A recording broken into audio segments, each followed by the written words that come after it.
Assalamualaikum warahmatullahi wabarakatuh. Selamat pagi saudara. Senang sekali saya Puspasari dapat berjumpa lagi dengan Anda dalam program Sapa Gorontalo di Kompas TV, independen terpercaya. Saudara, kali ini kita akan berbincang-bincang singkat dengan salah satu lembaga di DPRD Provinsi Gorontalo yang punya peran vital karena bertugas untuk menjaga marwah dan integritas dari anggota DPRD, juga bertugas untuk menjaga kode etik daripada anggota DPRD di Provinsi Gorontalo. Saat ini saya sedang bersama dengan Bapak Fikram Salilama sebagai Kepala Badan Ketua Badan Kehormatan DPRD Provinsi Gorontalo. Selamat pagi Bapak. Pagi. Ya, apa kabarnya Pak? Alhamdulillah sehat. Ya.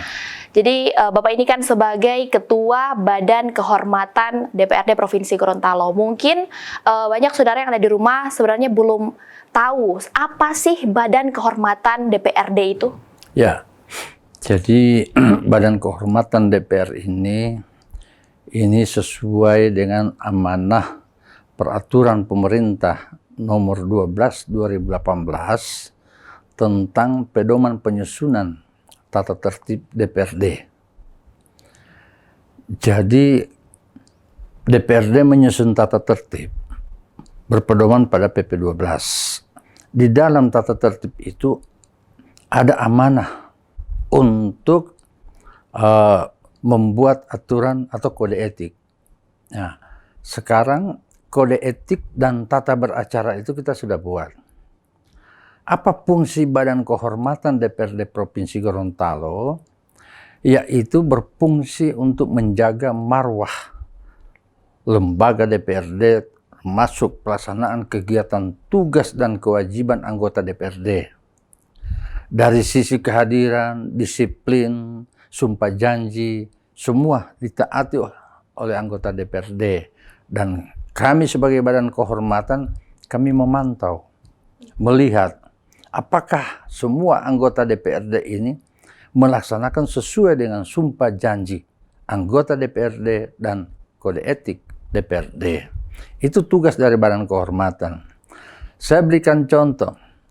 Seandainya ada dalam satu pelaksanaan rapat, ada salah seorang anggota DPRD yang berpakaian tidak sesuai dengan etika tata tertib, itu bisa Badan Kehormatan memanggil yang bersangkutan untuk menegur secara lisan. Yang berikut, kegiatan besoknya juga, apa yang sudah diingatkan oleh Badan Kehormatan, lantas diabaikan, masih tetap dalam kondisi dan situasi seperti itu cara berpakaian. Ini baru dari sisi berpakaian ya. Itu Badan Kehormatan akan memberikan teguran yang kedua. Dan selanjutnya seperti itu sampai dengan teguran yang agak berat. Itu dari sisi berpakaian. Dari sisi kehadiran pun seperti itu. Dari sisi tata berbicara, etika berbicara, harus sopan santun sesuai dengan mekanisme aturan yang ada. Itulah fungsi dari Badan Kehormatan DPRD Provinsi Gorontalo. Saya berikan contoh, kalau andaikan di Korps Kepolisian itu propos seperti itulah. Berarti memang sesuai dengan namanya Badan Kehormatan. Jadi memang penegakan kode etik itu adalah tugas yang paling pokoknya. Itu. Kalau di DPR RI Mahkamah Kehormatan. Ya. Kalau di DPRD Provinsi Kabupaten Kota Badan Kehormatan. Ya. Tapi kan Pak, di DPR itu kan pasti banyak anggota DPR dan banyak fraksi begitu. Tapi Badan Kehormatan hanya beberapa saja yang termasuk dalam anggota dari Badan Kehormatan. Itu sebenarnya kriteria untuk bisa jadi Badan Kehormatan itu dilihat dari apanya, Pak? Jadi begini, mekanisme sesuai aturan yang ada, setiap fraksi mengusulkan satu orang untuk masuk dalam Badan Kehormatan. Fraksi di DPR Provinsi Gorontalo ada 8. Jadi itu diusulkan dalam rapat paripurna. Dan rapat paripurna yang akan memilih siapa-siapa yang akan dimasukkan dalam sebagai Badan Kehormatan. Diambil hanya 5. Jadi usulan dari masing-masing fraksi ada 8, hanya 5 yang akan diambil. Yang 5 akan terpilih dari urutan suara terbanyak. Jadi urutan pertama, kedua, ketiga, keempat, kelima itu yang lolos, gitu. Jadi itu mekanisme pemilihan, dan Badan Kehormatan sesuai PP 12 2018 itu bisa melakukan perubahan setelah menjabat 2,5 tahun. Gitu. Kalau alat kelengkapan lain seperti komisi ya 1 tahun sudah bisa melakukan perubahan. Tapi kalau Badan Kehormatan itu setiap 2,5 tahun. Tapi bagaimana dengan ini Pak? Kalau misalnya kan Badan Kehormatan tugas dan fungsinya untuk menegakkan ya kode etik anggota DPRD di wilayah DPRD Provinsi Gorontalo. Kalau misalnya terdapat anggota DPRD yang misalnya terbukti melanggar kode etik, tapi kan bagaimana dipertanyakan sebenarnya independensi dari Badan Kehormatan, karena kan anggota dari Badan Kehormatan adalah kader partai sendiri. Jadi begini, saya berikan contoh peristiwa yang barusan viral ya. Itu di Badan Kehormatan itu ada anggota praksi Partai Demokrasi Indonesia Perjuangan, anggota praksi PDI, ada. Cuman karena memang kita sudah bersepakat, dari praksi manapun yang melakukan pelanggaran yang ada laporan masuk, kita tidak melihat praksinya. Kita sebagai Badan Kehormatan harus berdiri netral. Dan kita harus benar-benar tegakkan aturan ini. Jangankan dari praksi yang barusan. Dari praksi saya pun, praksi Partai Golkar, kalau memang ada laporan masuk, kita tidak lanjuti. Tidak ada masalah, tidak ada cerita. Jadi tetap kita independen, tetap sesuai prosedur yang ada, kita proses. Jadi ini ada berapa persoalan yang masuk laporan. Bahkan ada yang anggota praksi kesejahteraan, praksi PKS. Ya, kita sekarang sementara proses dan tidak lama lagi kita akan gelar sidang kode etik. Dan kita akan segera mengambil sikap karena memang ada laporan masuk. Gitu. Jadi kita sudah sepakat berlima, anggota badan pimpinan dan anggota Badan Kehormatan sudah sepakat berlima, apapun persoalan kita harus netral. Tidak bisa berpihak karena ini karena anggota laporan masuk, karena anggota praksi saya tidak bisa. Jadi saya mohon maaf, jangan di luar menanggapi bahwa Pak Fikram itu kok masa dia mau bikin begitu, itu anggota praksi sama-sama kok. Kita tidak mengenal itu. Pada prinsipnya kita sesuai dengan jalur aturan yang ada. Jadi memang anggota dari Badan Kehormatan itu memang sesuai dengan namanya Badan Kehormatan tadi, menjunjung tinggi kode etik, juga tetap harus menjunjung tinggi integritas, bahwa meskipun kader partai, tapi tetap harus bersikap netral terhadap anggota DPR yang terbukti melanggar kode etik. Bapak, ini pembahasan yang tentunya sangat menarik dan perlu diketahui oleh masyarakat secara luas. Namun kita akan melanjutkan ini pada pembahasan yang selanjutnya. Saudara jangan kemana-mana, tetap bersama kami di Sapa Gorontalo.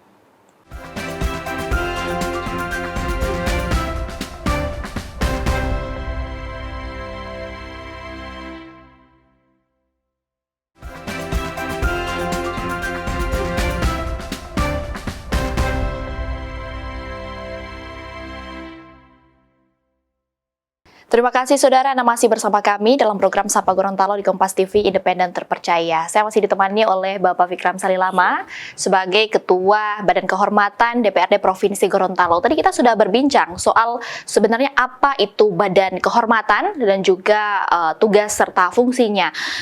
Selanjutnya kita perlu tahu nih Pak, misalnya ada anggota DPR yang ternyata dia melanggar kode etik, melakukan pelanggaran.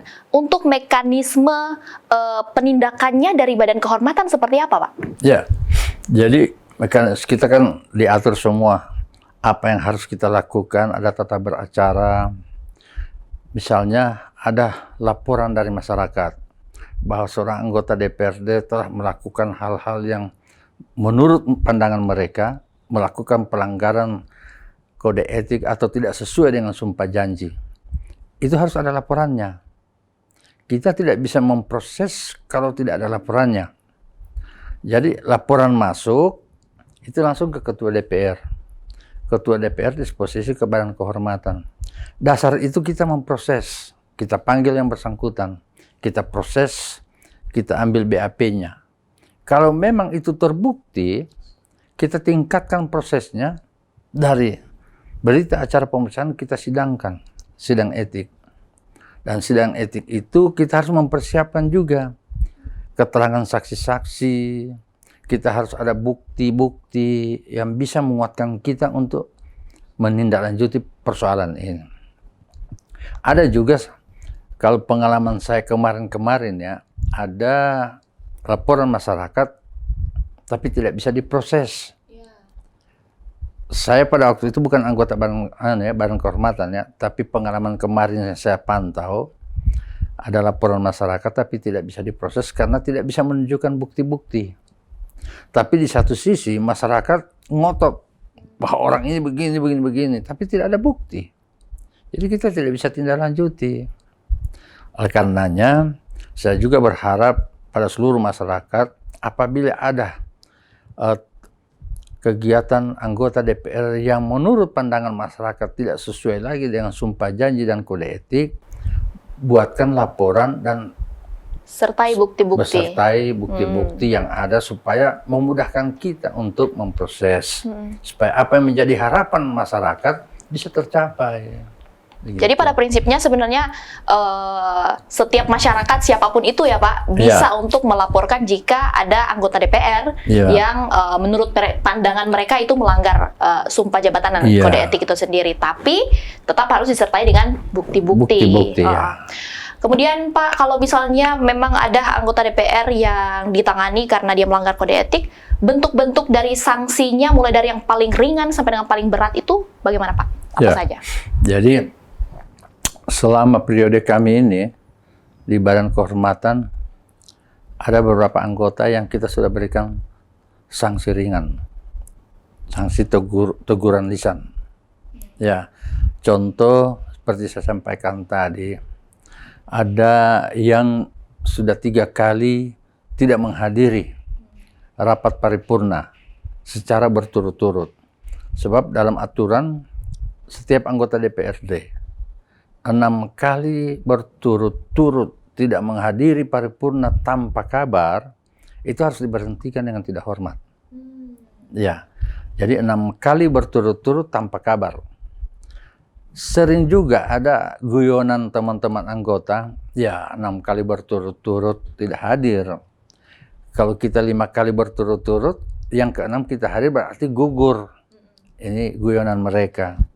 Ya, tapi kita memberikan edukasi pada mereka, sebaiknya kita diberi tanggung jawab oleh rakyat. Artinya minimal kita menghalalkan gaji yang kita terima. Hadirlah.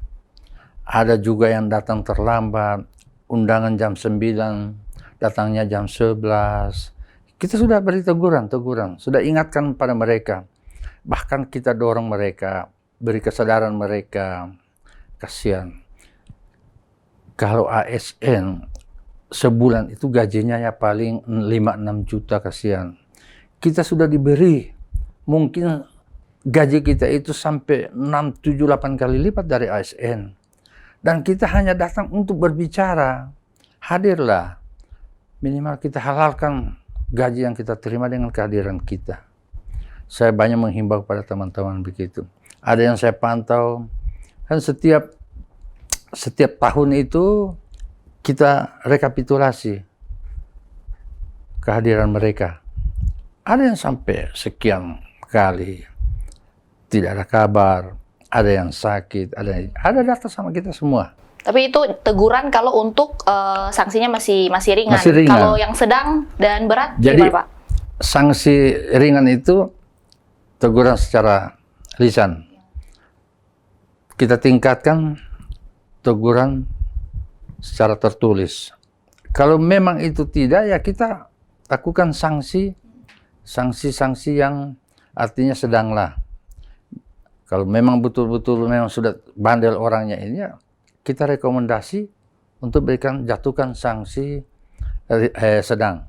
Sanksi sedang itu artinya kalau dia sebagai pimpinan AKD, kita nonaktifkan dia sebagai pimpinan AKD, diganti.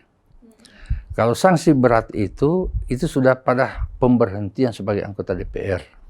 Ya, seperti peristiwa kemarin. Itu sudah sanksi berat itu dan tidak bisa ditoleransi lagi. Jadi kalau sanksi ringan itu masih berupa teguran lisan, dan kemudian teguran tertulis. Kalau yang sedang itu sebetulnya mengarah kepada pemberhentian sebagai jabatan. Iya. Kemudian kalau yang paling berat adalah diberhentikan dari sebagai Dewan anggota Perwakilan DPR, Rakyat. Iya. Nah, kemudian Pak, selama Bapak jadi Ketua Badan Kehormatan, kira-kira sudah apa saja kasus yang sudah Bapak tangani dan kira-kira tanggapan dari masyarakat sejauh Bapak ada di Badan Kehormatan ini seperti apa, Pak? Ya, jadi begini. Saya ini dulu di Badan Kehormatan itu saya satu periode waktu di DPR Kota. Masa jabatan saya di DPR Provinsi ini sudah 4 periode. Di DPRD Kota 2 periode. Jadi saya sudah 6 periode dipercayakan oleh rakyat. Di DPR Provinsi, saya nanti periode ini saya menerima jabatan sebagai Ketua Badan Kehormatan DPR Provinsi. Saya bukan membeda-bedakan ya. Alhamdulillah sejak provinsi ini berdiri, DPR ada, mungkin nanti periode ini Badan Kehormatan menunjukkan kinerjanya. Kemarin juga mereka menunjukkan kinerja, tapi dalam pandangan masyarakat itu tidak nampak. Tapi alhamdulillah periode ini kita memang benar-benar melaksanakan sesuai dengan tupoksi kita tanpa memandang bulu siapa yang harus kita proses. Dan itu alhamdulillah hari Senin kemarin kita telah memutuskan memberhentikan pada saudara Wahyu Murido. Sekarang masih ada beberapa laporan yang masuk, ini segera kita tindak lanjuti. Banyak masyarakat mempertanyakan, kenapa kasus yang istilah masyarakat ini ya, merampok uang jamaah haji, lama diproses dibanding dengan kasus merampok uang negara. Ini merampok ini istilah yang ada di masyarakat ya. Saya hanya mengulangi ya. Jangan seperti yang kemarin saya memeriksa si Wahyu Murido, disampaikan, saya tanya kenapa sampai sudah ada jalan dengan hugel, sudah ada kalimat-kalimat merampok uang negara dan memiskinkan negara. Jawaban yang bersangkutan, kalau persoalan hugel itu hal yang biasa Pak Ketua. Cuma yang saya sesalkan Pak Ketua, kata-kata saya merampok uang negara dan memiskinkan negara. Jadi saya hanya menyampaikan, tapi alhamdulillah semua masyarakat menghujat saya, seolah-olah itu kalimat saya. Saya melegalkan perhugelan, tapi tidak ada masalah. Karena saya memegang prinsip, kalau takut dipukul ombak, jangan berumah di tepi pantai. Makanya saya terima semua hujatan itu. Kalau saya tidak di sini, tidak mungkin masyarakat akan menghujat saya. Dan itu saya anggap bentuk kontrol pengawasan masyarakat kepada saya. Ya, kalau tidak ada masyarakat mengingatkan itu, saya artinya dengan peringatan dengan cara-cara seperti itu, mengingatkan saya untuk lebih berhati-hati. Gitu. Tapi kalau berdasarkan apa yang Bapak bilang tadi, persoalan tentang yang tadi Wahyudin Murido biasa itu masuk kode etik tidak Pak? Kalau di aturan? Kena menurut pandangan dia itu hal yang biasa. Mungkin biasa dalam pandangan yang bersangkutan. Secara individu. Iya, individu. Dan dia sesalkan itu kalimatnya merampok dan memiskinkan. Itu yang dia. Kalau persoalan perhugel itu dianggap itu hal biasa. Berarti itu mengindikasikan bahwa sebenarnya bahwa dia sebagai anggota DPR tidak paham juga kode etik, bahwa ternyata persoalan yang dianggap biasa itu sebenarnya kena sudah pelanggaran kode etik juga sebetulnya. Itu, karena begitu. Beliau merupakan perwakilan dari rakyat. Bapak, ini pembahasan yang sudah makin menarik menurut saya, dan kita akan melanjutkan ini. Mungkin nanti ada pertanyaan soal apa sih tantangan paling besar Bapak selama jadi di Badan Kehormatan, apalagi sekarang jadi ketuanya begitu. Ya saudara, jangan kemana-mana, tetap bersama saya di Sapa Gorontalo.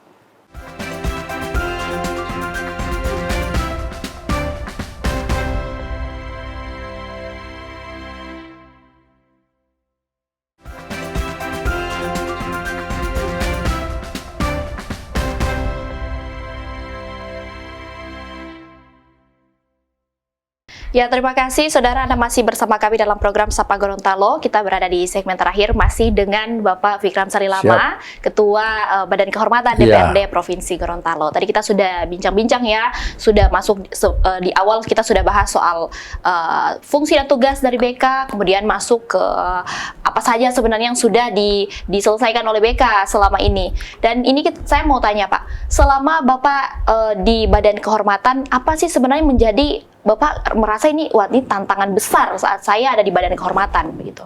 Ya, jadi setelah saya ditetapkan menjadi Ketua Badan Kehormatan, ini sebenarnya pekerjaan yang harus kita menyiapkan dua jantung.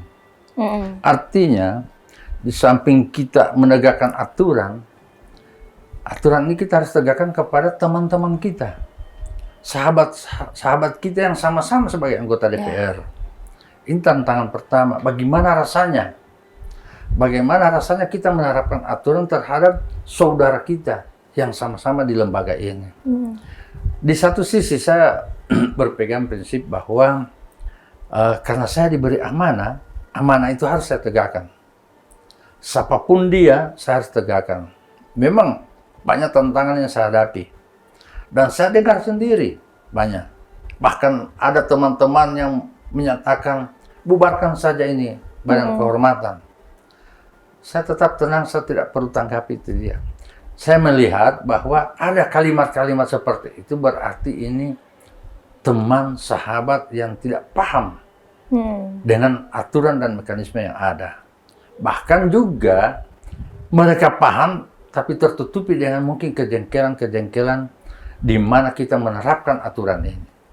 Karena bagaimanapun yang kita terapkan aturan ini, karena ini teman-teman kita, yang hari-hari dengan kita. Tapi begitulah, prinsip kami sepakat kita tegakkan aturan. Badan Kehormatan harus bekerja sesuai dengan mekanisme yang ada. Siapapun dia, kita gilas. Gitu.